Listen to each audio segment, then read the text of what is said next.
Question. On August 3, 2018, after praying to the Buddhas and Bodhisattvas at the Guanyinpusa Center, I received a thought message regarding the hell associated with defaming Buddhism, the unintermittent hell. Guanyin Bodhisattva told me that I am permitted to share my spiritual experience with the Master, and once verified by the Master, I should share it online to warn people against defaming any practices of right faith or right dharma, including any other religions. A person should also not defame any propagators of any right dharma, as any of those descending into this hell will experience excruciating pain and suffering. You must bear this in mind.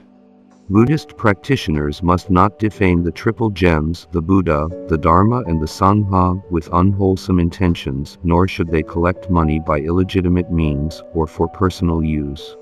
Even if they do not follow this Buddhist practice, they still must not smear propagators of any right dharma. The unintermittent hell associated with defaming Buddhism. A display appeared from thin air and stretched across the front of the Buddhist altar in the Guanyinpusa Center, and it began to reveal the scene of the hell. A few souls were forced by Dharma protectors to kneel in front of Dharma protecting bodhisattvas, who appeared solemnly strict, while an army of heavenly and dignified-looking soldiers appeared in the sky above the Guanyinpusa Center. After the underworld officials pronounced the verdicts, a dark passage appeared on the ground of the Guanyinpusa Center. When it opened, I heard echoes of terrifying screams from within. There are no words to describe how horrifying these screams were, as even the most spine-tingling cry from a horror film pales miserably in comparison. It was truly frightening. Every hair on my body stood up out of pure fear. The souls were taken into the dark passage, which teleported them to the unintermittent hell. The Dharma protector told me that, no matter who you are, any person, so long as they have defamed any practice of right faith or right dharma, or of any religion, will be taken and punished in this terrifying hell. As the terrified faces of these souls descend into hell, their thoughts are transmitted onto the display in the Guanyinpusa Center. I could feel all of their sensations, including the hell's searing heat, what they can see, their fear and pain. It's as though I am there personally. Because it was the underworld, it's not something that can be invented, even by the most advanced modern technology in the human realm. An enforcement officer suddenly appears before the souls. Enforcement officers in other hells look similar to the people in the human realm. Some are dressed in clothes from the ancient past, others wear the attire of the modern day, but he is different. Enforcement officers differ according to their respective jurisdictions. This particular officer stood at the height of 7 or 8 men, his skin red and black, and with a ferocious appearance. No matter who looked at him, they would be terrified. His face was unlike that of a man, he is more like a bull with a man's body. Previously, I shared what I experienced on my journey to the unintermittent hell, describing it as an extremely hot place surrounded by red-hot slag and molten lava.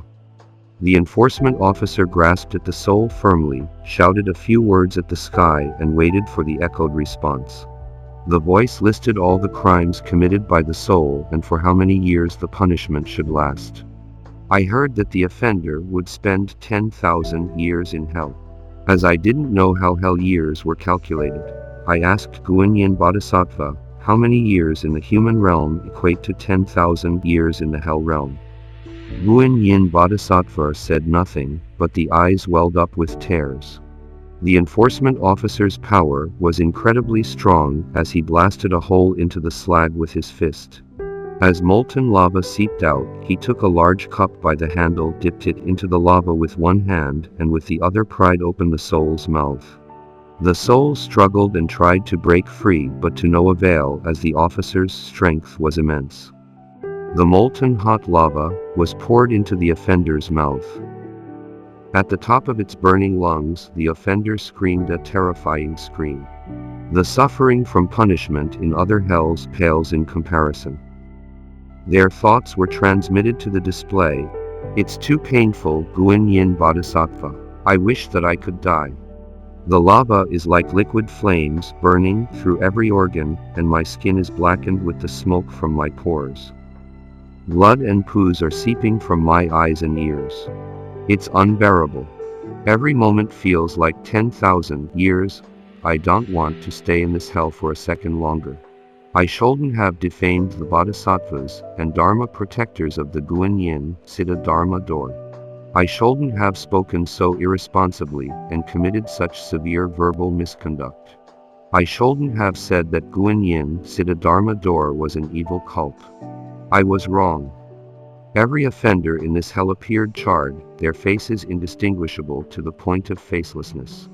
Whenever the lava in the soul's body cooled, the enforcement officer would pour in another cup of freshly molten liquid. In this hell, the punishment is inflicted every single second until the sentence is over.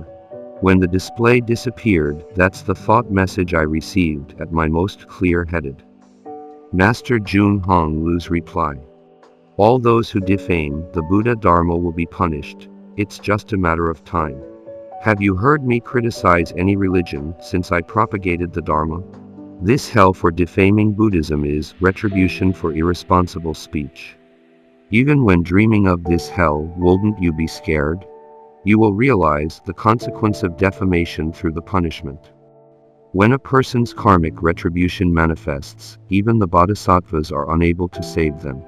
Hell's huge enforcement officers are those of the underworld tasked with executing the punishment. Their faces are like a horse and their horns like a bull.